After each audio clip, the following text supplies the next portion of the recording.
We're live, we're live, we're live, we're live, we're live, we're live.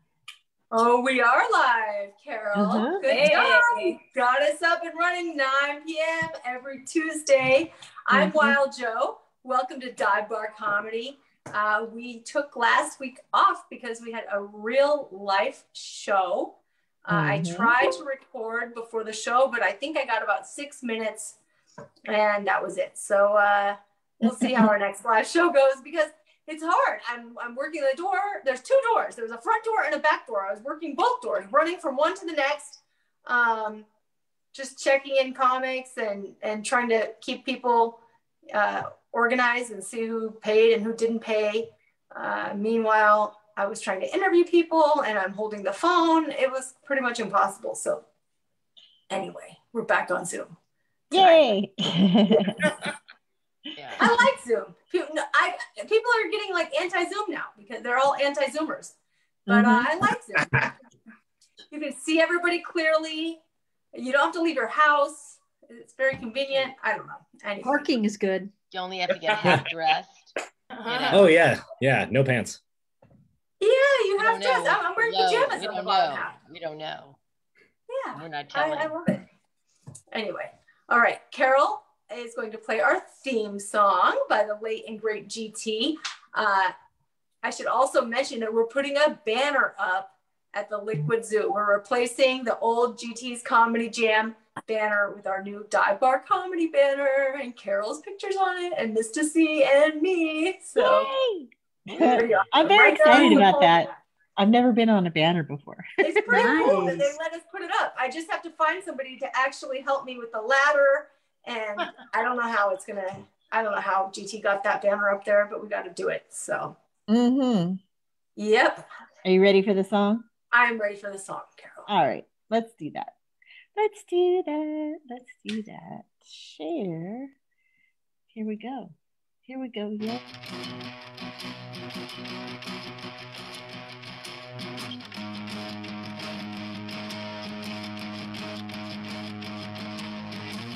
Wake up when the sun goes down.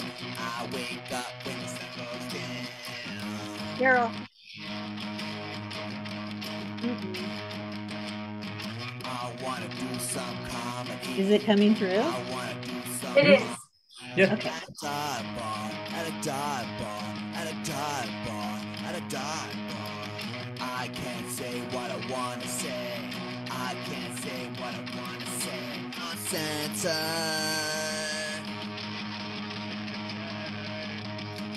Dive bar comedy. Dive bar comedy. Dirty, bad, nasty comedy. Dive bar comedy. Dirty, bad, nasty comedy. Dive bar comedy. Dirty, bad, nasty comedy. Dive bar comedy. Dirty, bad, nasty comedy. Dive bar comedy.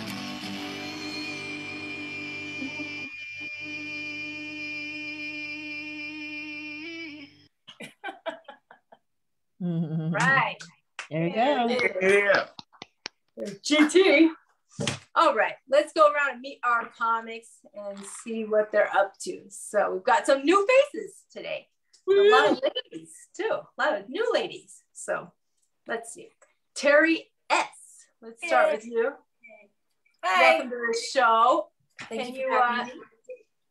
First time. Where are you from? Where are you now? Where are you broadcasting from? And tell us what you're up to with comedy. Born and raised in LA. Live in Santa Clarita. And I'm at my sister's house right now because I don't get internet where I'm at. Oh my gosh. Yay. Yeah. They have internet everywhere. Yeah, It's very spotty. I live in the hills.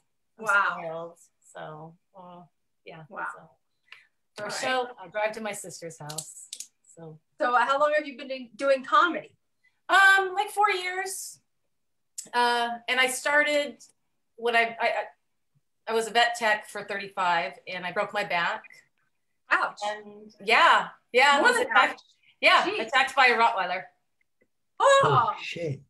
Yeah, he Well, found me. that's why he said before the show, you said you don't like dogs. Oh, I was joking. I love dogs. You know what? I can't say if I like or don't like dogs. I just don't want to touch them at all. So in that way, I guess I don't like dogs. And they're always yapping. I go to people's house and I'm just like, get your dog away from me. I don't want it to lick me. I don't want it to touch me. I don't want to sit on the furniture where its fur is all over the place. I don't say I don't like them. I just don't want them anywhere near me. I don't know. I love mine. I have a whole bunch of them. Always have. Aw. Tons of animals. So what happened to that Rottweiler? Did they kill it? Oh, we neutered him. I got back at him. Oh, so he still had his balls. And we cut them off, yes. And I'm okay. He's probably dead now. Okay. Good. I can understand a dog biting you, but how does a dog bite break your back? He bit your back. He was 200 pounds and he charged me and knocked me over. So he didn't really bite you. He tackled you. Well, I didn't have any bite wounds on me, but yeah, I guess because I had clothes on. Okay. And it just kind of tore my shirt. Mm-hmm. What a dick. Yeah, totally. What a dick. You know, people say, do you like cats? Do you like dogs? And the truth is, I like some cats and I like some dogs. It's like down to individual personality, just like people. Mm-hmm. Yeah, so I get it. Yeah, what else did you ask? Okay, where am I from? Okay, from LA. You've been doing comedy for 4 years. Yeah. You must have a lot of interesting material because you have all the background of working with animals that other people don't have. So I can't wait to hear your set. You said something before the show about jackasses or burros or something. I have donkeys too. Donkeys. Yeah, I got them for Christmas. Yay. Where do you keep them? Sure, You must have a very big yard. Yeah, I have some acreage. Wow. Yeah, so yeah, at home. I train them and I play with them every day. They're fun. How did you pick donkeys? Why not llamas or? Don't get me started. I do want a llama. But give me time. I'll get those too. I got a pair of very fuzzy, like bigger than, like huge, very fuzzy, bright blue slippers, like house slippers in the mail from an anonymous person a couple weeks ago. And I was about to throw them in the trash because they're ridiculous. I feel like I look like Cookie Monster or something. And my friend called. She said, "Oh, did you get my gift? Those are alpaca slippers, like special alpaca fur slippers." And it made me like them better, knowing that they're alpaca fur. That's they're funny. pretty ridiculous. Sure. Yeah, that's funny. Yeah, she said, "I got them to match something else is coming from England to match." And I'm like, "Oh no, I'm gonna look like Cookie Monster or something." But she's like on an alpaca kick, and it was a blue shawl with the alpaca fur, and the brochure that comes along with it says it comes from natural herd, what they call it, natural herd loss, like just the alpacas that happen to, the baby alpacas that happen to drop dead. They find their body. I don't know if I believe it, but that's what it says on the brochure. So yeah, you have to shave them like 4 times a year. Yeah, I mean, yeah, I don't know if the alpaca has to die. No, I don't think they have the to die. fur. No, they have to shave them 4 times a year, and that's where they get the fur. Okay. Yeah. Well, I started feeling bad about the dead baby alpacas, but It depends on how shitty a barber you are. Oh my god. Anyway, all right, Teri. Well, it's going to be fun hearing your stories, and welcome to the show. First time. Mm-hmm. All right. Who else we got? Janie Lieberman. Hi there. Janie. Yes, my first time. I'm excited, Yeah. I think. Yes, you come on when we did Clubhouse. You did the audio only. Threw in a few comments here and there. Yeah, that was fun. I got into Clubhouse for a couple weeks and then I kind of lost interest, and I don't know. Yeah, it's too annoying. They send a lot of everything. notifications. What's that? They send a lot of notifications. Yes. A No lot. matter what you're doing, all of a sudden these voices start coming in. I go, what? Oh, if you tap can't it. turn it off. Oh, You yeah. cannot get rid of them. So I deleted That's true. the app Goodbye Clubhouse. Yeah. Couldn't All stand right, Janie. So you're in Los Angeles also, right?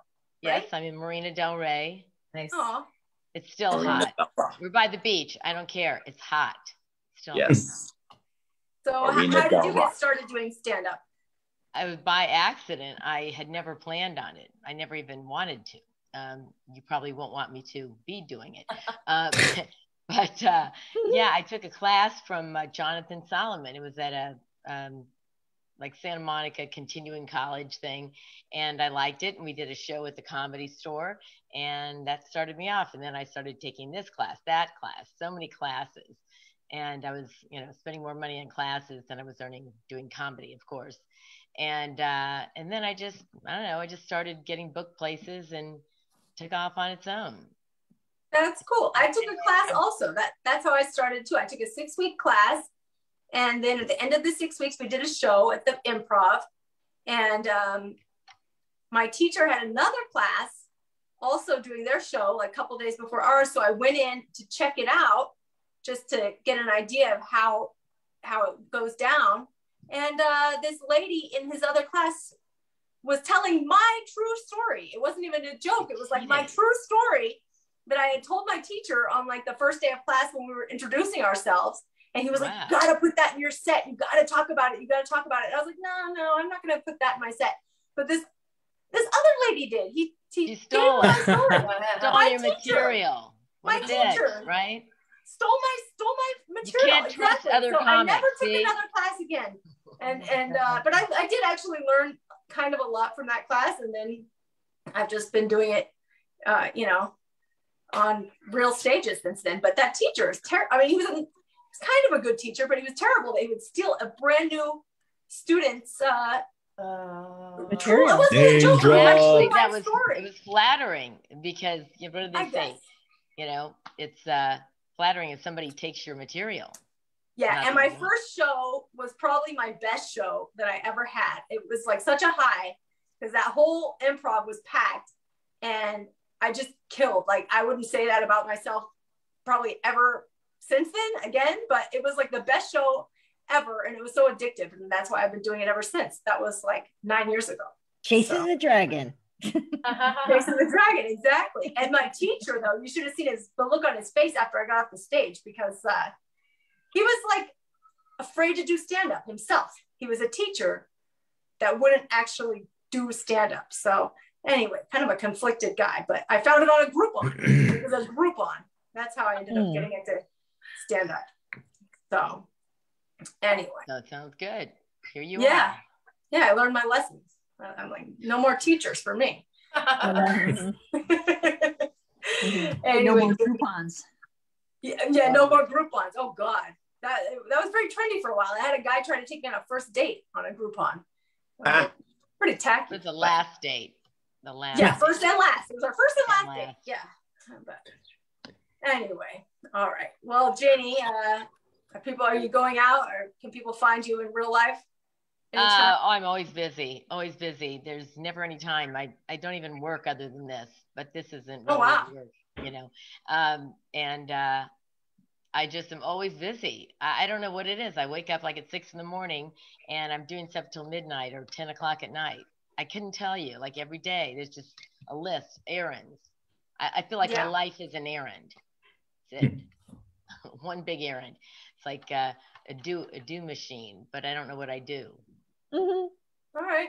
Well, you're keeping busy. That's good. Keeping the wheels rolling. Because if you stop all that stuff, if you stop doing that stuff, things start to fall behind. So, you have to sleep somewhere. Yeah. All right, Janie. Well, welcome to the show. I'm glad to finally actually have you on, because we've been talking for a long time about it. So you made it. Well, thank you. Thank you for being so persistent. I think. Listen, I wanted Jane. I wanted her. She wanted me. All right. Thank you. Let's see. Jon Deline, the only clown, the only real life clown I know. What's going on? Welcome back. Dankeschön. It's so very nice to be back again right here with you. Oh, yes. That's not my real voice for those of you who've seen me before, but yeah, I'm doing great. I actually finished my first class at the Groundlings this last week. I took basic and I passed, so I'm going on to intermediate. So I'm excited about that. And yeah, I'm part of my set tonight is about some of the other stuff that's happening. I'm getting a dog, but that I already have jokes about that, and I don't want to use them now. I want to save the good stuff. We've got an animal theme going this show then. So this should be. I always have to think of a title for every show, so this might be an animal themed show. All right, and what was that accent earlier? Because I would say by the look that you have going right now with the hair and the burly shoulders, I would say Russian, but the accent did not sound quite Russian. Yet it was very German. This Russian, that German. No, we do not like them. They think they are so much better than everyone else. The Germans, they think they make good beer. They know nothing about booze. Wow. You look like somebody that I would run into in a sauna, like in a Russian sauna. Oh, absolutely. That's one of my favorite things that has happened recently. It was everything opening up. Is the sauna at my gym exists again? I am there often. That is a good place. It shows. It shows. Yeah. I can just tell by looking at you. You have a glow. Yeah, I think it's also because I'm wearing one of my favorite shirts right now. Nice. I showed it earlier. Wow. Yeah. It makes me happy. I love pinups on food because I like sexy things and I like food. They go really well together. Makes sense. Sometimes not so much together, but depends on the food and the person. Yeah. It's like one of those things like an ink blot. Like, what do you see the most? Like, it'll probably tell you about your personality. If you're looking at the food more, or if you're looking at the pinup more, what are you really into? Right, exactly. Where do your deepest hungers actually lie? Yeah. And, I'm a little chubby, so I think we all know where mine lie. That's why I have food for this thing, really. It's not that I ordered takeout, but it was late, like by an hour. But I guess I'm food ready is what I'm. Don't be shy. We're watching you eat this whole show. So yeah, I'm gonna be laughing and eating. Some of the food might come out of my mouth, so I'm just warning you. Don't be in the virtual splash zone. Buddy, all right. Well, welcome to the show, Jon. Yeah, I splash zone. I was in SeaWorld this last week, so fun. That was fun. Yeah. Getting back out there and the throngs of people. There's like millions of people. I don't know how many they let into SeaWorld, but a lot. Could I also plug one of the next shows I'm doing? Yeah, absolutely. I'm going to be performing in the live show of Dive Bar Comedy next month. Wow. But I'm really, really excited about. And I'm also doing the Burbank Comedy Festival this summer, which I'm also very excited about. Thanks. Nice. All right. So everybody look for Jon Deline. Do you have anything special planned for the Burbank Comedy Festival? Just regular stand-up, or going to be doing anything different? I'm working on my a new 5 minutes. I'm trying not to take up too much other stuff with it. I did a show at Flappers last month where they gave me a 20-minute set and I did some burlesque in it. I kind of would like to bring some more of that back because one of the things that happened to me was I gained so much weight over the pandemic, I had to make a new tearaway outfit for myself. That was, it's just like I wore the original one and I would just stand up and it would tear away. Not exactly what I want. With Velcro, right? Yeah. I love snap tape because Velcro is really loud, but if you have like a snap tape, like just long pieces of snap-on fabric, it comes off easier and it doesn't make as much noise. Oh, that's wow. Insider tips. For next time, I need to make my outfit tearaway. I know who to call. All right, Jon. Well, cool. Who else we got? Comedian Julie Marie. Welcome to the show. Thank you for inviting me. Thank you. Yeah. Are you also in Los Angeles? Where are you? I live in Los Angeles. I mean, I'm not in Los Angeles right now. I'm actually in Monterey right now, but I live in Los Angeles. Yeah.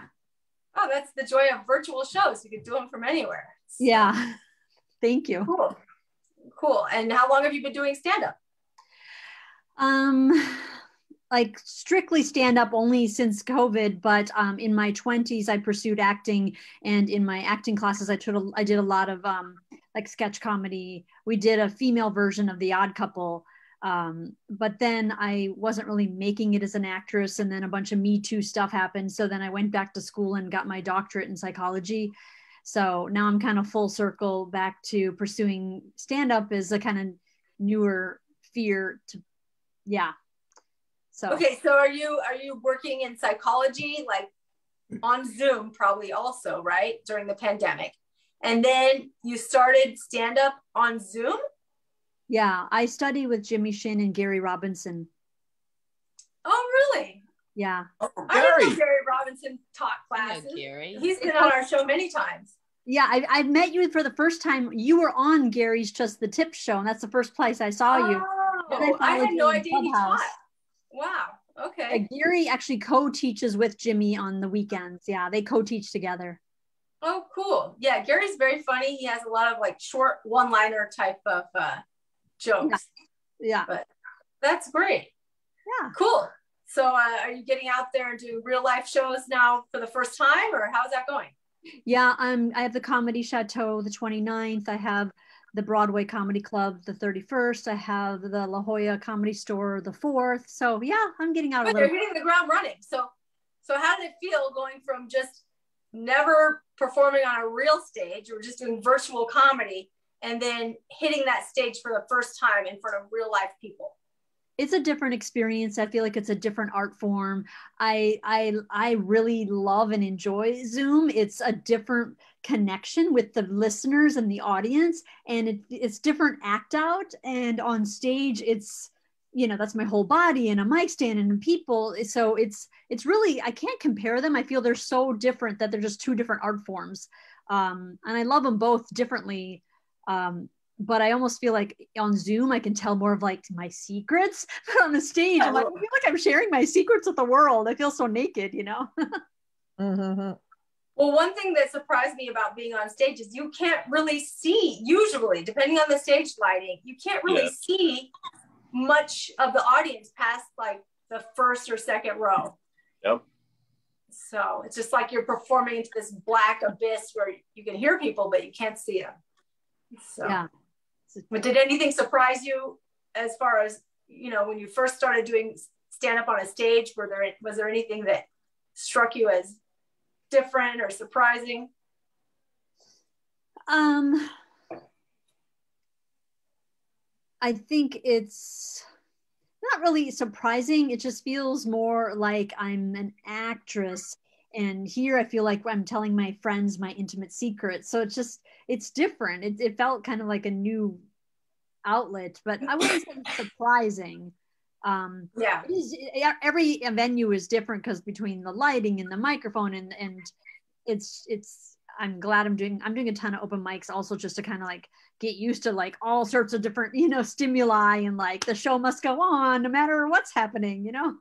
Yeah. Oh, well, that's a lot of fun. Well, welcome to the show. All right. Let's see. We got Nick Kaminsky. Hello. Looking professional with your headphones. Thank you. I just don't know how else to get. I don't have any like earbuds that work. I keep losing them. So this is me trying to look like a DJ for the next 45 minutes. Wow. So what have you been doing, Nick Kaminsky? Have you been what have you been doing? Been doing a lot of open mics, been doing a lot of slotted mics, which you all know what those are, where you just pay for the $5 and you're in and out in an hour, and it's super cool because it's an hour and you're done, but then it's also like you and 7 other dudes like sitting in a room and that's it. But they're great. It's been fun. Actually, it's weird because they've been like much more supportive than usual. So like you can tell people are still like don't know how to act after quarantine, you know, they're still like getting used to being like, no, we'll be supportive at an open mic. It's very strange. It's great. They're not jaded. Wonderful. Yet. They became exactly. unjaded. Yeah. Like people are still having fun doing comedy around other people, and I give it till like September. I'm having fun just going anywhere where there's people is Same. exciting. Oh yeah, fun. yeah. I don't hate being around people yet, and it's wild. So I give it till September.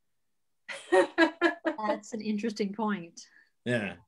Yeah, I mean, but yes, bar shows, just going into a bar is like so much fun. I mean, because it wasn't allowed for so long. Yeah. Yeah, I'm doing. I'm also doing a dive bar show next month. In the Valley. Excited to do that in person. I think that's so that's my other way of saying that I'm available to be booked. And I want everyone to know I'm a full service comedian because I will bring homemade Hawaiian style macaroni salad, and I also don't cry on stage anymore. Woo! So I'm like the full package. Yeah. Wow. Yeah. I'm doing great. I'm just crushing it. Well, this is awesome. We got everybody, you know, we are an LA show, but we've had comics on from all over the place. But today, everybody is an LA comic. So yes. I'm sure for people watching, if you go to a real life show, you will be able to see these exact people in our future shows. So it's going to be a lot of fun seeing you in real life on stage. All right, let's see what Carol's been doing because she is always out there. She never skipped a beat during the pandemic. She actually used it as a chance to launch all her own shows and become a big shot in the comedy world. Yeah, not a big shot. Oh, I do have some shows coming up. Yeah. Yeah. So this Wednesday we'll still be doing the Roomy Cafe open mic. That's happening tomorrow. Thursday I'm guest hosting at the Corbin Bowl open mic. That's going to be fun. Friday is a private show. Then Saturday we'll be at Pan Pacific Park from 3 o'clock on for Susie Sitcom's birthday. She's been on this show before. You guys know Susie Sitcom. And then Saturday night, Baja Grill, also with the Susie Sitcom, celebrating her birthday. And then next week, you guys, I'm going to be on fire. On fire. Actually, at the end of the month, I'll be doing a show on the 28th with Reed Clark down in Long Beach. I will be doing the Chateau on the 29th. And then Knuckleheads, which you may remember, down in San Clemente. I'll be there on the 30th. So you guys come check out the That's where we met, Carol. That's not where we met. Carol. That is not the first time. I did another show at Lotus Lounge before that, but okay, well that's where I remember. That's where you remember me. Yes. Yeah. So that was the night GT was wearing a black leather fedora, and that made an impression on a lot of people too. That black fedora leather. Yep. So. That was a good place. So I'll be back there with the Future is Female comedy show on the 30th. So if you guys are down in the San Diego or Orange County area, come see me. But you can find all those shows and more on the Instagram at The World's Best Laugh or on the Facebook at The World's Best Laugh. Back to you. San Clemente is a great neighborhood. I mean, it is. I was just, like I said, at SeaWorld. That whole area is so nice around San Clemente in Orange County, right? It's still in Orange County. Mm-hmm. So awesome. And then Dive Bar Comedy, we are first Tuesday of the month at Witch's Brew. And the last Tuesday. North Hills. Yeah. And the last Tuesday of the month at Liquid Zoo. That's in Van Nuys. Both are in the Valley. Both are fun dive bar places. And then the other Tuesdays, we're on Zoom. So we'll see if we start filling those Tuesdays with other live shows or stick to Zoom because nobody wants to do Zoom anymore. I don't know what's going to happen in August. So anyway, thank you guys all for coming on the show, all of our comics. Thank you guys for watching the show. Let's get the show started. We have our amazing MC, Mista See. Yeah. What up, Mista See? What up, what up, what up, what up, what up? You look Jamaican today or something. I like your head thing. What's happening? You look different. You look like Jamaican today. Oh, no, I actually got one of the classic GT Topolian. Oh, the GT Fedora. I'm just rocking it with the hat back like I'm like a little mobster gangster from back in the you know, doing it up for him. So a little bit of that. And I got my little zigzag shirt I got from my San Diego friend. So even though I was drunk in San Diego sleeping on the curb with bottles getting thrown at me, I got a really cool shirt that weekend. You told this story. This was your excuse for coming late an hour late to our show last Tuesday. That you were sleeping outside in San Diego and getting bottles thrown. What happened, Mr. C? Am I not African American? If you prick me, do I That's not? what Carol said, but I'm not. I try to be more PC than that, so I didn't say anything. I said I'm not allowed to say anything. Actually, to be fair, it's because I got white boy wasted. Yeah, there's two kinds of drinking. There's like black guy, I'm not trying to get arrested or shot by the cops drinking. You drink so you can kind of get home. You could drive drunk, maybe swerve a little, you good. Then there's what you call white boy wasted. There are no limits. There are no measures. There is no end. And you will drink for 12 hours straight. And no fear of jail. And I was white boy wasted, and that's why I was. Wow. Well, you made it to our show. You were an hour late, but you got to MC the last third of the comics that went up. But you made it, you know? Yeah. It was fun. Yeah. I'm going to be on top of the next show. I'm not going to get white boy wasted the night before. The bar liked us. The bar was happy that people were buying drinks, which is important. When you go to a bar, you can't just go to a bar like some comics don't want to buy drinks. Yeah. You got to support the bar. These people have been closed down for over a year. It's a husband and wife that run the Witch's Brew. And they also had to take regular jobs. So they're up at 7 a.m. the next morning. So now they're doing the Tuesday nights just for us. They're closed normally on Tuesdays, but they're opening the bar just for us from 8 to 10 on the first Tuesday of every month. I hung my little sign there, or flyer. So we're ready to go for August 3rd, and they're happy with us. So far, so good. It was a great first show, and everybody's happy. So good. Yeah. Good. Excellent. Yeah. And yeah, that's positive. The one thing I wish a lot of bar people understood, and I guess it's kind of the comedians being a little capitalistic in their pursuit of comedy. Comedians do 2 to 3 to 4 shows a night, from open mic to scheduled show to open mic to scheduled show. If you go to each one of those, you bought 2-3 drinks. Number one, you're in jail by the morning. Yeah. And then number two, you're spending $60 to $100 a night for a show that you're actually performing at and supposedly bringing money to. Something changed in the 80s and the 90s with music, entertainment, and also acting. They used to find you on the street and say, hey, you look beautiful. I can make money with you. Bring your fucking fine ass in here. Oh my God, you're funny. Let me give you a goddamn show. Oh my God, your music's so great. I'm throwing a concert. I'm a promoter. There's going to be 1,000 people there looking for you. Then in the 80s and 90s, some son of a bitch started charging rent for buildings. Money got short. And all of a sudden, I became the motherfucker paying the rent for somebody that's making money off them. And they tell me they're doing me a goddamn favor. And that's why you have a lot of shows that are open mics, non-pay to play. Our show is a derivative of that. That's why GT invented this show. He was sick of the pay to play game and all of that. And that's something that I wish we could get around, but whatever. That's the game. So, woo, that my show. World is fucked up. No, you don't want to get a show if nobody, okay, if you're famous and you advertise that you're having a show, people will come. If you're not famous and nobody comes and it's just you, a comic, and all the other comics, it's the same as an open mic or what Nick was saying, the slotted mics. So it's very important to have at least some audience there to make it a real show instead of just comics. Like it's like a circle jerk, right? Like you're just hanging out doing comedy for each other. Well, back in the day, it used to be the promoter's job. The promoter's job was to promote the event. And his job was to say, hey guys, I throw banging ass parties. I throw banging ass comedy shows. I throw banging ass music events. You should come see my shit. I'm gonna put 8 motherfuckers in front of you that's gonna blow your socks off. They shouldn't even know who they are. It's a Johnny, in Philly, a guy named was Charlie Mack.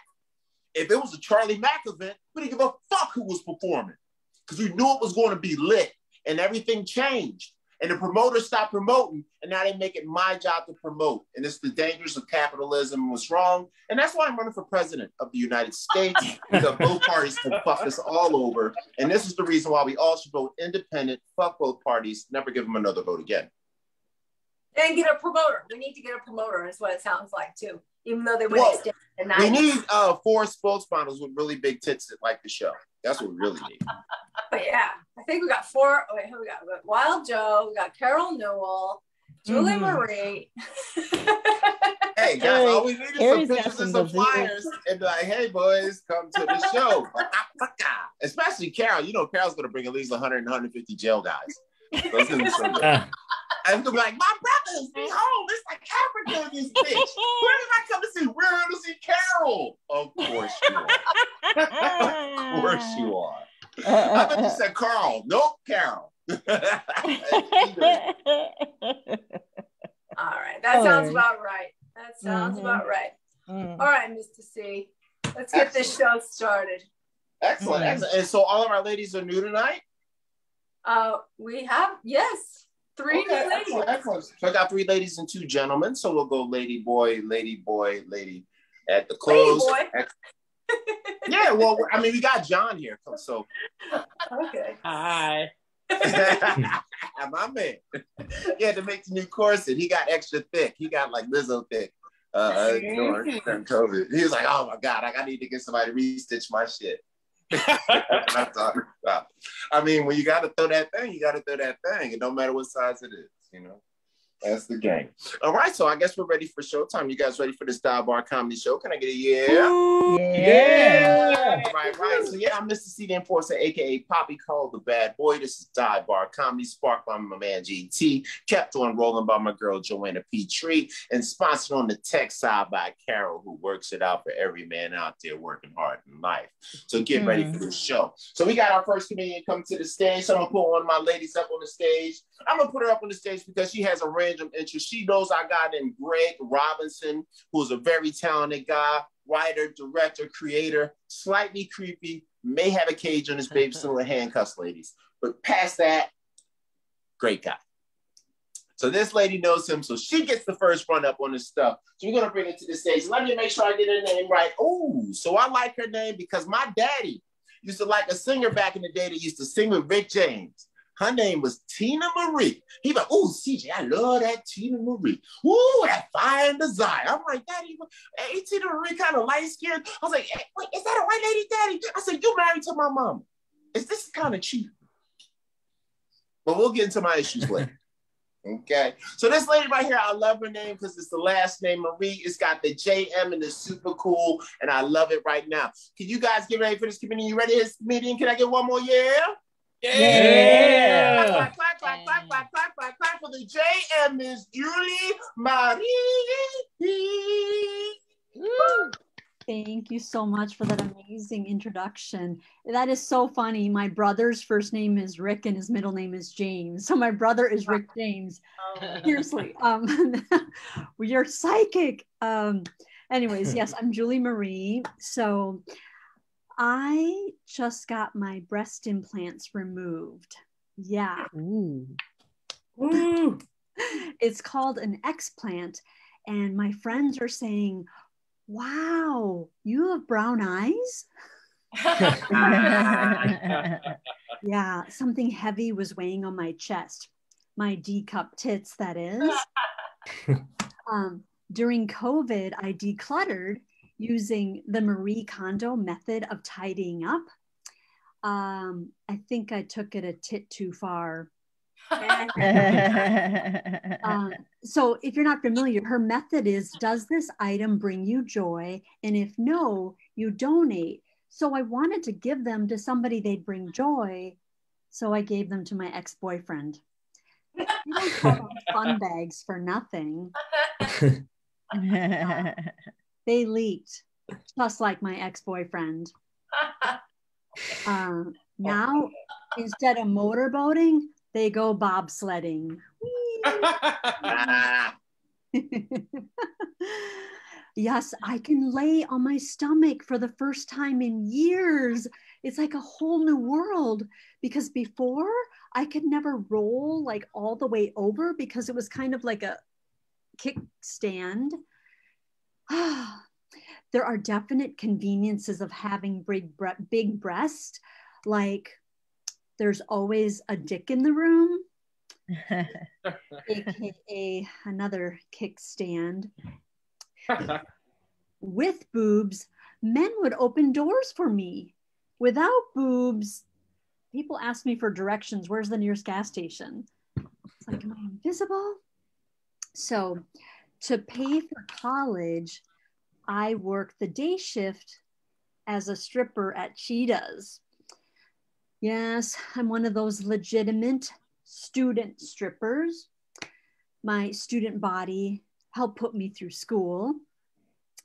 But the day shift, it wasn't good for my self-esteem or tuition. So getting boobs, it was the quickest way to get promoted. Yeah. I needed that night shift money. Textbooks are freaking expensive. Yeah. And so I got a boob job, but to get the job to pay for the boobs. Anyways, it is crazy how like bumps under your skin can create opportunities. Oh, opportunity knockers. Talk about tools of manifestation. Manifestation tatas. So I tried to get a guy to buy them for me, but us day shift strippers, our customers aren't ballers. We get the kind of guys who just got their welfare checks. But I gotta tell you, the first of the month, it's really busy. Yeah, the lunch crowd ain't gonna buy my tits. It's like the buffet. Hi, it comes with hot buns, small boobs, and butter faces. Yeah, they come for the buffet and then they literally try to chow down for $10. Oh, it's so annoying. So I bought them myself, and now I'm a doctor, bitches. Yes, stripper student success story right here. Nice. But don't come at me with that clap shit. I'm not that kind of doctor. I'm a psychologist. So don't ask me about your burning sensation. Yeah, so I had them for 20 years. Wow. It was the best investment that I ever made. Great ROI, better than Bitcoin, Titcoin, better than real estate. I thought I was going to be milking it for the rest of my life. Oh, I mean, they attracted a lot of interest, but not compound interest. I wish that would have been great. You know, that's an investment that doesn't crash, but it can deflate. Yeah. So, well, you know, my friend Gary, he asked me, why would you get rid of them? And it's like, well, once you pay off the student loans, just like a used car, you take it to the jug yard. And then Gary asked me, did you keep the implants after surgery? And it's like, yes, I can't litter. They're not biodegradable boobs. Just like used tires, they're in a hazardous dump somewhere. They had a lot of miles on them. So anyways, that's my story about my breast implants and my college career and being a doctor. Thank you for listening. I'm comedian Julie Marie on Instagram. Thank you. Yeah, another round of applause for Julie Marie. Mm-hmm. Ooh. All right. Yeah, I messed my man name up for Gary Robinson. That's my guy and whatnot. And just like I said, he definitely looks like the kind of guy that has a Bill Cosby swag. He's really a nice. He's a good one. No, Gary's the truth, dog. He's the truth. And he's like Emmy nominated. He's like, Gary's fucking brilliant, dog. Mm-hmm. Brilliant. So did you guys enjoy Julie? Can I get a Yeah. And she was very educational. She talked about stripper life as the presidential candidate and a Philadelphian. I accidentally know about stripper worlds, right? And I used to work at Hooters. So one of the ways you lever yourself up if you work at Hooters, you get some boobs. Sometimes you got to make payments over on the neck, just like a car, like $300 a month or take your titties. No bullshit. Second thing is the day shift girls. Those are what I used to call the bullet wound bitches. Okay. Yeah, because nobody really comes to the club during the day. And it's usually the girls that has small titties, inexperienced, literally has a fucking bullet wound. I'm not bullshitting. I've seen it. Well, no, not me. Other people have seen it and told me. Calling for president. I do have a huge scar, so I'll But exactly. And she talked about some brilliant stuff. And guys, respect the daytime stripper. She's only working to level up. Thank God everything is okay. I'm glad everything is good with her. And another round of applause for Julie Tina Marie. I'm going to jump right into one of our boys. This gentleman is an old school class. He is the NK, and his name is Real Cool. Been to a lot of our shows live, all on the shows, everywhere. God, this man's been, we got some years in. I need some evidence. Years and years. Yeah, I need to be able to blackmail you. I should have enough evidence on it. I gotta work on it. We'll talk about that next live show. I need some info and whatnot. This gentleman here is a wonderful family favorite. He always lays it down every time. Are you guys ready for this best comedian? Can I get a yeah? Yeah. Clap for the NK. He's not kicking nothing but ass. Nick Kaminsky. Thank you. That's really funny that you called me a family favorite because none of my family has ever wanted to watch me do stand-up. So I'll take it where I can get it. Thanks everyone. I'm very happy to be here. I had a very unfortunate realization the other day. I was walking my dog, in the streets of LA. I was walking around, and then on the curb, just like right there, just all alone, just sitting right there on the curb, just staring right up at me, was a glass bubbler, like to smoke weed out of. And I looked at it and I stared at this bubbler for it was staring right back at me. I stared at it for 20 seconds. And then I had the unfortunate realization that had it not been for COVID, I would have taken that dirty LA street bubbler home. I absolutely would have. Then that is disgusting. Okay. I would have taken it home. Don't know if I would have washed it, would have smoked it. Absolutely. It took 600,000 Americans dying for me to realize that I am a gross LA street bubbler boy. That's a rough realization. I love LA. Look, don't get me wrong. I love LA, but it's kind of a stinky city. Those are some gross ass streets in LA. It's a fucking gross city. Like I walk my dog every day. My dog shits 4 times a day, which I know what you're thinking. That sounds like a lot, but she learns from her daddy. She's daddy's little girl. So she shits a lot. And I still see more human shit on the street in any given day walking the streets of LA. And I know for a fact it's human shit because when dogs shit on the street, they don't half-assedly cover it up with a Chick-fil-A wrapper. That's just something people do. That's not something a dog does. You know what the worst part about the whole thing, just the saddest thing, is I have a bubbler already. I have one at home, and I'm still thinking about that dirty street bubbler. I'm like, man, maybe, you know what though? If it was a bong, I absolutely would have taken it. Because that you can't say no to a bong. That's just leaving money on the table at that point. I smoke a lot of weed, which I've been told that when you smoke a lot of weed, it means you're not supposed to dream a lot at night anymore, which I wish that was the case for me. That does not happen. I still dream and I hate it. because my dreams are fucking weird, man. I don't like my dreams. My subconscious is like a weird dude, and I don't care for what he has to say most of the time. Like, I wish I could just smoke enough weed to where I just karate chop all the dreams out of my brain while I'm sleeping. But instead, still like 3 nights a week, I'm in a grocery store that's actually a castle, and I'm doing over the pants hand stuff with my 6th grade teacher, Mr. Whitman. Whoa. Wow. Oh. And you know what? Mr. Whitman was gross. He always had that white stuff at the corners of your mouth that accumulates when you get too thirsty.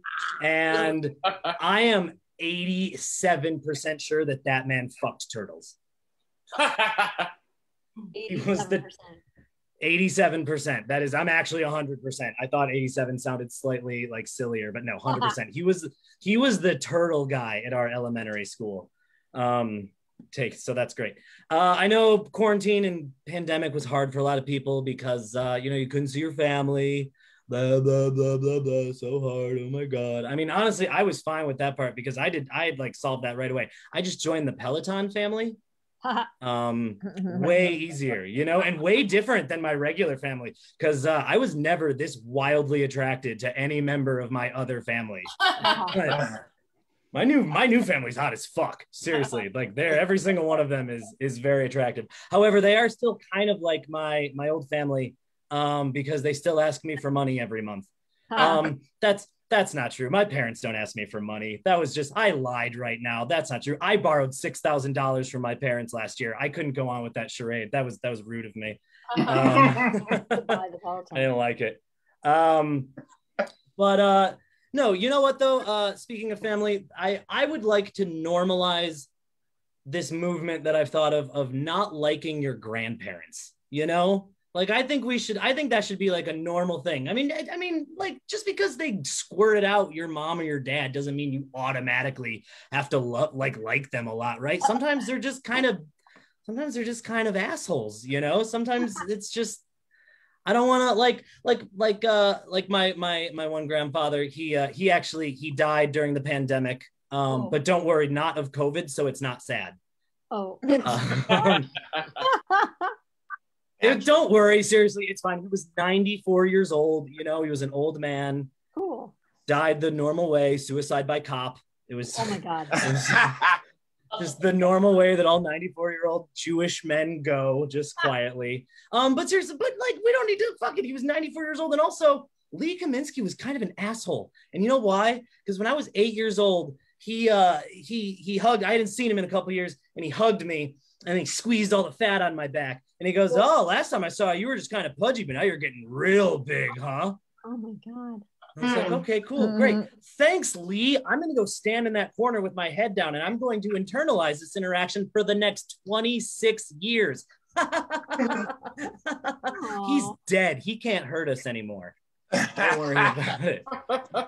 I'll leave you with this really quick. I've been over the quarantine, I started microdosing. I don't know if anybody's ever done that.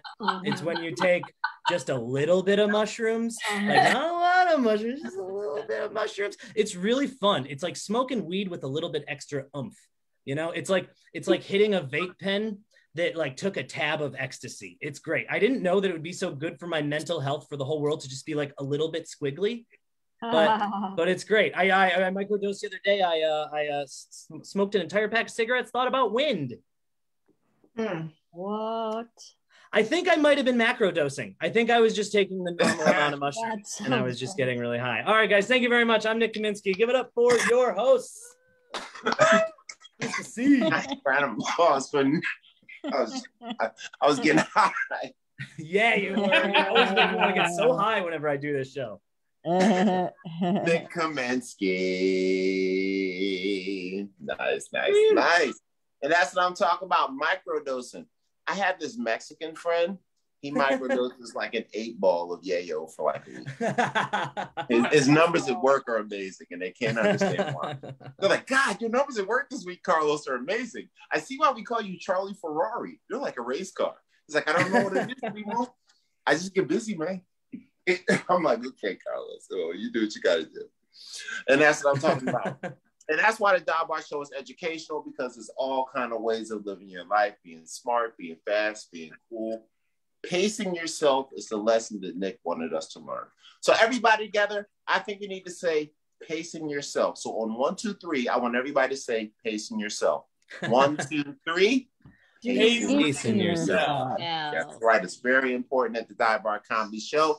And another round of applause for Nick Kaminsky. Thank you. Right. So we're going into this next comedian, and I love her name because her name is a name that is attached to some political people. Her name is also the kind of name that makes you feel like her family did good things in life. It makes you feel like, you know how you hear like those British users like, I went to the seat of my mom this morning. So you got to get in that feeling before you hear this comedian because his last name is really strong like that. So I need y'all to get in the vibe with me. So on 1, 2, 3, I need you to give me your best British shitty accent mumble. 1, 2, 3. All right,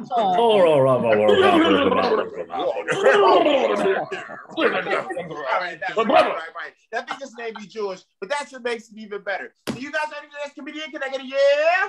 Yeah. Clap for the JL, Miss Janie Lieberman. Thank you for that warm up. Yes, you were talking about former Joe Lieberman. No relation, by the way, no relation. So I guess you guys didn't know that. Anyway, I want to give it a great hand for those belly dancers. No belly dancers? Oh, I'm sorry. You guys didn't go to the Zoom show before this. You missed it, guys. So sorry. Sorry about that one. You know what I'm worried about? I'm really worried about that new Delta virus. I'm even thinking about canceling my trip to Hawaii because I'm going to be flying on Delta. So I don't know what to do.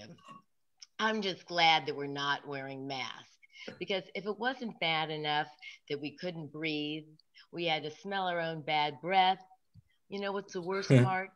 I kept losing earrings. Yes, I lost 3 gold hoops from 3 different earring pairs. And I'm telling you, if I see one person that has 3 nose rings that are gold, I'm pulling them because they're mine. I'm sure of it. You know, the big question used to be, have you been tested?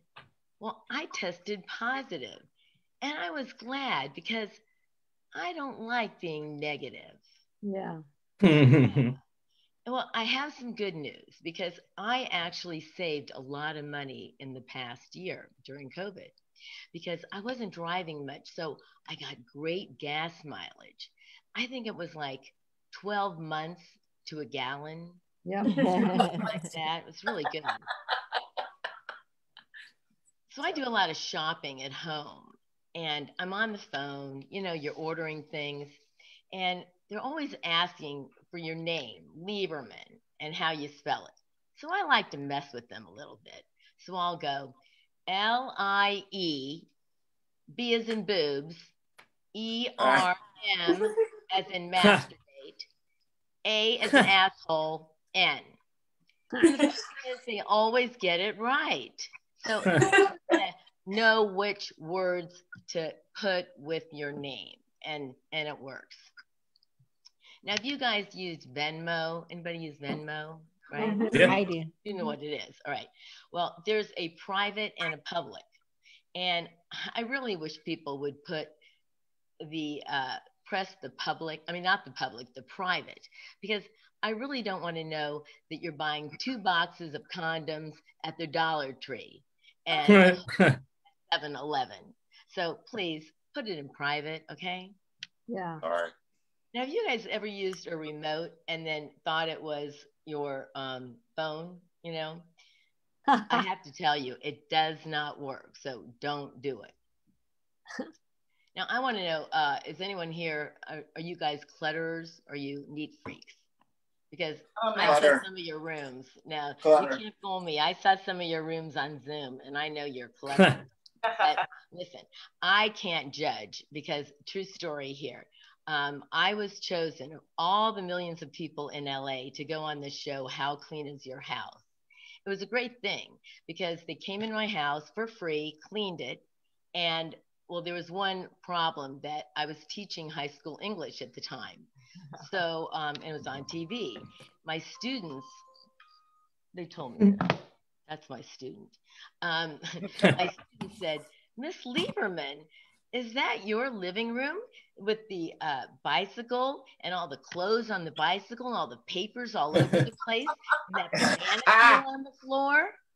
I said, no way. I don't eat bananas. So anyway, that was one thing. And I did find out, from losing things, anybody lose things here? I lose things all the time, and I blame my ADD. But the good news is I just found out I have ADHD. So actually I'm getting better because I'm not losing anything. I just gained an H. Now, in case you're wondering, and you may not be, but I've never been married, and I'm just not good at relationships, but I'm great at restraining orders. The last boyfriend I had, I met him on Facebook. So he flies across the country to meet me. He moves right in. Well, I really never knew what he did for a living. I thought he was in the music business because he mentioned something about making a record. Actually, he had a record. So, I had to kick him out. That's what happened.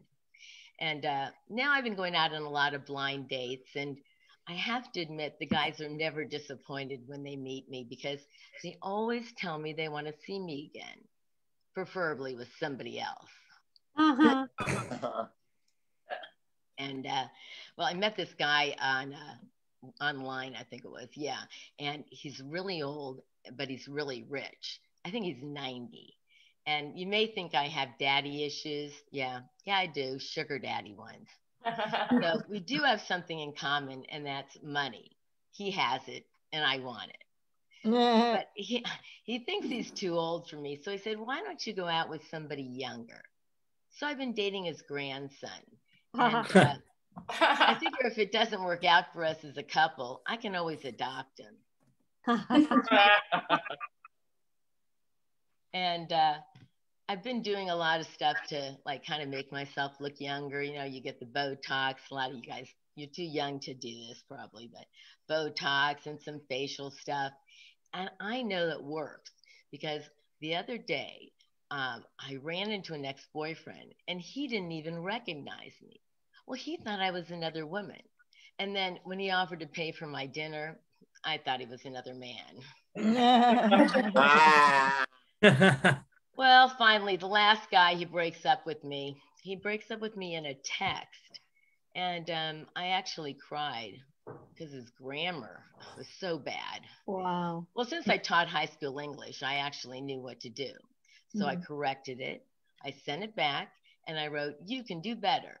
And he says, thanks to you, I done gooder with my new girlfriend. For me. Thanks, everyone. Yeah, that's what I'm talking about. Another round of applause for Janie Lieberman. Yeah. A big shout out to all of our teachers out there in America. Right. It's one of the most important jobs in America, and they need the salaries triple, period. No matter where they're at. The tax bracket teacher salary thing is garbage. Carl Anthony for president. Will balance out payments of teachers across the country. So teachers in the suburbs, in the city make the same money. Teachers in suburbs make $60,000, $70,000, $80,000 a year for the same stuff somebody making $30,000, $40,000 in downtown. So remember that. And we need to change education and teach all 5 learning styles, blah, blah, blah. President, every way. She talked about a lot of great stuff. Did you guys enjoy Janie? I'm not going to say if they didn't. That's right. That's why she's a teacher. You better appreciate it. And she's also, just like some of my teachers, definitely want to have sex with her. I don't know about that. Oh, I don't know about that anymore. It's not in my vocabulary. Trust me. There's some kids just sitting in the corner like, man, Miss Lieberman can read my book anytime. That's all I know. They actually called me Miss Leprechaun. Miss Leprechaun. That's just part of the sexual fantasy. They probably just want to knock, like, you ever knocked down a leprechaun, bro? I got a study session with Miss Lieberman, and I think she likes Molly's, bro. So we'll see how it goes. So another round of applause for Janie Lieberman. Well, thank you. I'm happy to have been here. Hell yeah, thanks for coming out and doing the show. I'm still here. All right. So we got the classic family favorite, another gentleman. But this guy is a cool daddy. He does all kind of styles. He does comedy, does a little burlesque, designs his own clothes. Ooh. He knows the difference between using Velcro and something called a snap strip. I don't know what it's called, but it's easier to take off and way more comfortable. And that's what's more important. So you guys ready for this next comedian? Can I get a yeah? Yeah. So this is another Dive Bar comedy family favorite. This man has also been around us for a long time. And I don't have enough dirt on him either. Both of you guys, I need a meeting. I need some dirt. We'll deal with that later. I'm running for president. That's the only reason I want evidence. Just to let you know. You don't want to end up on my kill list. Just give me some evidence and you're cool. That's all I'm saying. So once again, you guys ready for this next comedian coming to the stage? Can I get a yeah? Yeah. Clap, clap, clap, clap, clap. This man is the bomb. He got thick in his time. He always loved doing loving type of crime. It's Jon Deline. Oh, thank you so much for all of that. Since we're talking about leprechaun fetishes, I should probably let you know that they like to be called rainbow fuckers. Just so y'all know there. Yeah, my name is Jon Deline, and as you can probably tell, I struggle a lot with trying to make clean comedy. And what I do, everything that I say is just dirty. I tried making a joke about soap, saying how many bars of soap do you need to make yourself clean? It depends on what you're doing in the orgy afterwards. I can't help myself. Everything I say is dirty. So I figured I'd make an entire set about being dirty. And to start off with that set, I'm going to talk about dogs. Dogs are filthy. I mean, they're animals that you have to clean up after. They shit and piss and vomit everywhere. They're basically like a toddler. You know, and one of the big things in my own life is I'm getting a dog in my life, and I've been thinking a lot. It's like, why am I deciding to bring a toddler into my life with sharp teeth? It's like having a toddler with knives, which I also know about because I was a preschool teacher. But we'll get to that in a second. But on the real, though, I do love dogs. I love cats too.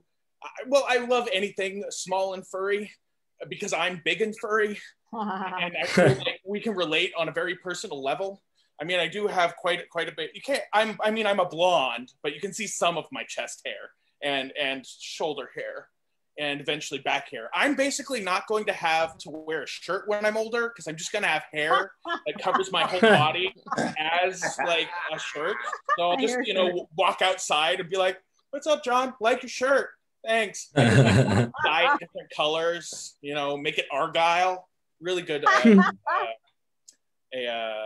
funny. One of the things I used to say a lot, because I do have chest hair all the way down to my nether regions, to my genitalia, my little wee.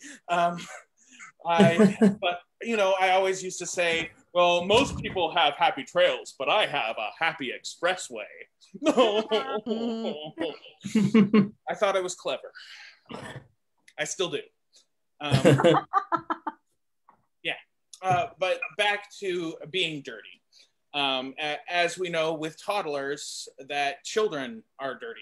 And with as much of a potty mouth that I have, I used to be a preschool teacher. Wow. I also used to be a stripper as well, but that's a whole different story. I've lived a lot. But as a preschool teacher, I used to have to deal with a lot of kids. And they would do some of the just, being kids and learning how to be a human. They do crazy shit. I mean, literally crazy shits. It's some of the most amazing, explosive shits I've ever seen in my entire life. Like a 40-pound thing can cover an entire bathroom wall with a shit. I don't understand how it happens. kids. Practice. Yeah, thank you. Yeah, I really do think it's practice.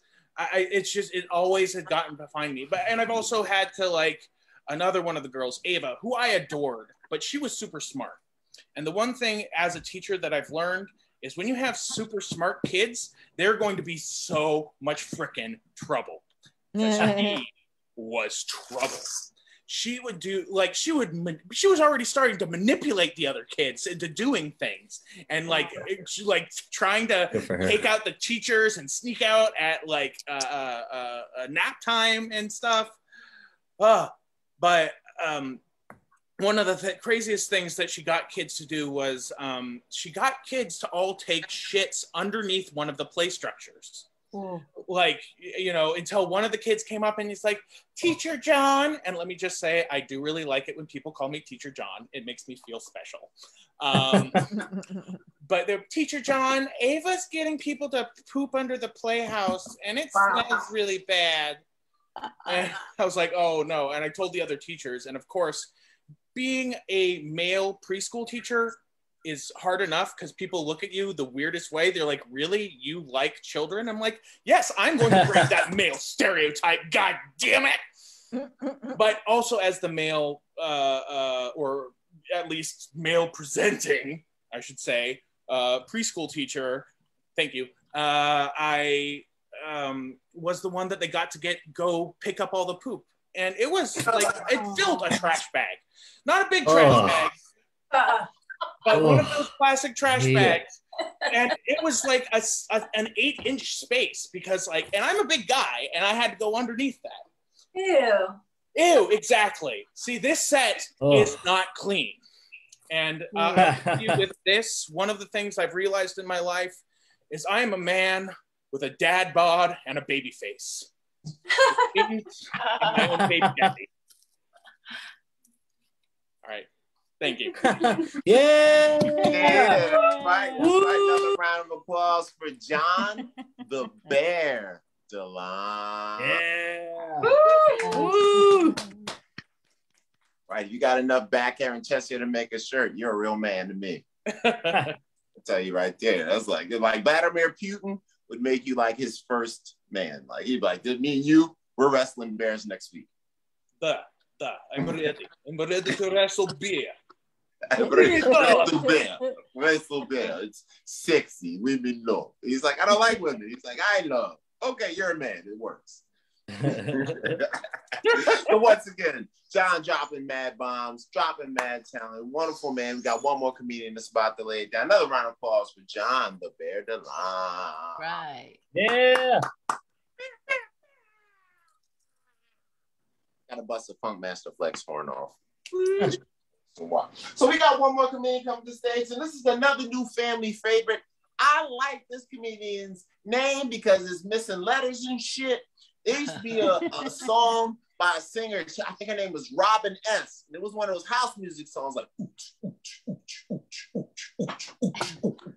and he'd be like, I'll be up in the morning. You know, it's like, oh, beautiful singing. Oh. So that's what this comedy is about to be like. Beautiful singing and a lot of bass hitting your chest while you hop on something. So you guys ready for this last comedian that's going to close it out? Our headliner for the evening. Can I get a yeah?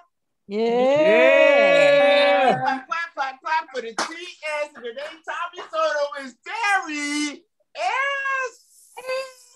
Thank you guys for having me. It's so great. It's so nice to see new people. We were talking about animals earlier, so I just want to let you know I married a doctor. He's not a real doctor. He's a veterinarian. But at least he's not a chiropractor. I am that crazy animal person. I am. My husband and I own an animal hospital, and I don't tell people that because I had a client come in and threaten to sue me when he found out I was doing stand-up. He's like, Teri, if you tell any jokes about my pet, I'm gonna sue you. That's right, because people should not be suing me for telling jokes about their pet. They should be suing me for what I've done to their pets. Oh, they make it so easy. Animal people are crazy. There's a product called Nudicles. Have you heard of them? Yeah. What are they? Do you know what they are, John? Yeah, they're fake testicles. They're testicle implants for your neutered pets. Canine testicular implants. Yep. Wow. And my job is when somebody comes in and gets their dog neutered and they don't want to do it, but they want them to make them look like they have balls. I have to go through a book like when somebody goes into a plastic surgeon and you get to touch them and their brochure, look it up. It gives your dog self-esteem. Like maybe use a vision board. I don't think your dog needs that much self-esteem, but they're like small and round and soft, very natural. It's so funny. But the worst part is they come in custom sizes. It's like the big ones. Oh, maybe not so big. He doesn't. But yeah, and they've been around since 1992. So that's my job. I don't know who's checking out their balls that much. I mean, that really is my job. I don't have any job security anymore. I am an animal lover. I am an animal. I have 10 dogs and 2 cats. Wow. And 3 dogs. Wow. They're all rescues. They're all rescues. Just like all my husbands. But there's something wrong with each of them. They're like missing an eye or a limb. And, I don't even have one complete pet. They're like salvage. Get them for parts. I love them. I do. I do. I treat my animals like family. I threaten to kill them daily. But I died recently, and I know I'm crazy. I know I'm crazy, but I actually take them down and take them to the animal crematory. And if you don't know what this is, it's just a giant pizza oven, and I actually put them in the oven because that's closure for me. And closure for me is closing that oven door because that's amore. But you know what I realized when I was down there? My pets are the only thing I know how to cook. I wrote that joke 15 minutes into the simmer. I swear to God. I love my animals. They would come to work. I don't work anymore because I broke my back. But I would bring my dogs into work every day with me, and all my clients would always go, Teri, oh my God, your dogs are so well behaved. How do you train them? And I'm like, well, first you want to start off with the simple commands like sit. Do that before working your way up to the more complicated commands like fill the emotional void in my life. Like, did I mention I have 10 dogs? I did that joke at a clean writing competition in Reno. Yeah, because when you think of Reno, you think of clean. My friend's like, let's go to this competition. And when we got up there, it turned out to be a church competition. I was like, I've never even heard of church comedy. But then when I thought about it, the last time I went to church, I laughed so hard, I think I broke my hymen. So we got to perform that joke, and I did that joke, and one of the judges came to me afterward to critique me, and he's like, what the hell are you doing? You're being a bitch, like, I can't believe you did that joke. It was so offensive. It was an oral sex joke. And I was like, what? Said it. He's like, that joke was an oral sex joke. And I'm like, how is it? I'm like, I never said my dogs were service dogs. And at no time in that joke did I ever mention peanut butter. Yeah, that happened. It totally happened. And as I said, I got donkeys. Yay! That was a 3 a.m. purchase during COVID. You could get anything on the internet. I probably should have researched them a little bit because they live 40 years. Oh, wow. Holy shit. Really? Yeah. I had to redo my will. Donkeys get everything. Oh my God. But they're so cute. I rescued them from a slaughterhouse. They were going to be made into food. It's gross, right? People eat. Wait. Stop the show. Stop the show. People eat donkeys? Yeah, they slaughter them and they send them to like other countries, and the skins are really valuable in China. Yeah. And I actually thought, well, that's really gross. I might stop eating meat. But then I'm like, well, I've been to Cabo and I've had some great carne asada. So I'm just saying ID your meats. That's it. How can you tell? But I did. I got there from a slaughterhouse. And every day when I train them, I whisper, I'm not going to make you into lunch. So, oh, that's nice. They're so cute. They are. I love them so much. I didn't know I was going to love them so much. I bought all the like donkey shit with them. Like I have all these t-shirts and I have this one that says, it's a picture of a donkey and I'm like, I'm just a girl who loves donkeys. I feel like I have to explain that shirt because I'm a pervert. And when I think donkey, I immediately think TJ's show, donkey show and TJ, you know. Those aren't the kind of donkeys I have. No. Those are the kind of donkeys that I'm used to. I said that wrong. It's a size that I'm used to. I have the miniature donkeys. Fuck it. Oh my God. You were talking about tequila earlier, Mista See. I got a tequila joke for you. Did you know that tequila was made in the 1600s by the agave plant, like we talked about? But in 2008, scientists discovered that if you heat up tequila to 2,700 degrees, that it'll form these tiny little synthetic diamonds. True. Fuck out of here. That's nothing. Because in 1998, I took 4 tequila shots at a blowjob and turned that into a 3-carat diamond wedding ring. Yeah. All right. Thanks, guys. That's my time. I'm Teri S. Yeah. All right, another round of applause with Teri S, the alchemist. All right.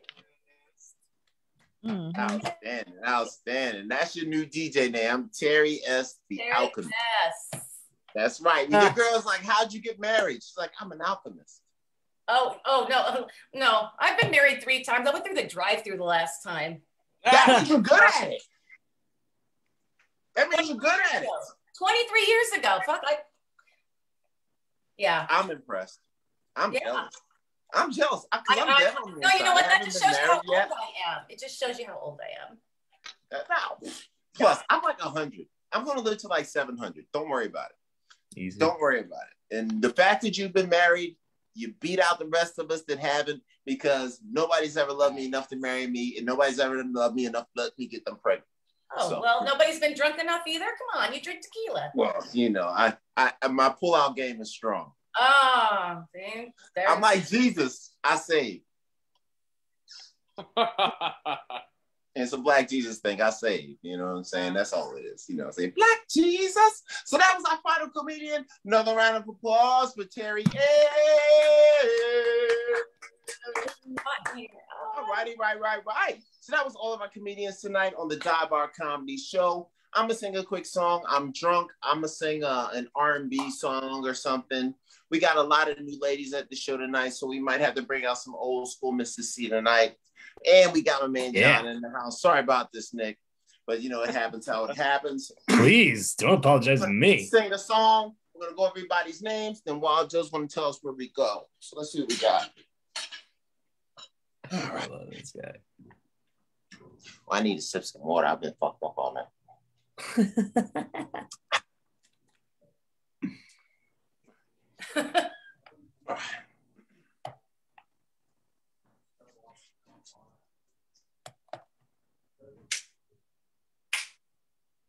The very first time when I saw your brown eyes, your lips said hello, and I said hi. I knew right then you were the one. But I was caught up in physical attraction. But to my satisfaction, baby, you were more than just a fable. If I could say that I would be your one and only, promise that you never leave me lonely. I just wanna be the one you need. Oh, baby, I just want to be the one to serve you. Sometimes I feel as if I don't deserve you. I cherish every moment that we share. So when if I ever fall in love again, I will be sure that the lady is my friend. So when if I ever fall in love so true, I will be sure that the lady's just like you.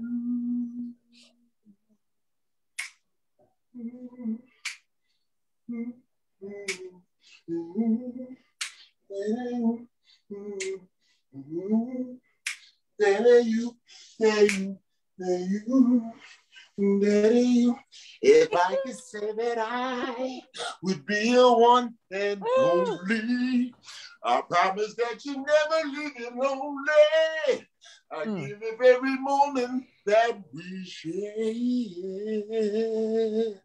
Oh, baby, I just want to be the one that serves you. Sometimes I feel as if I don't deserve you. I cherish every moment that we share.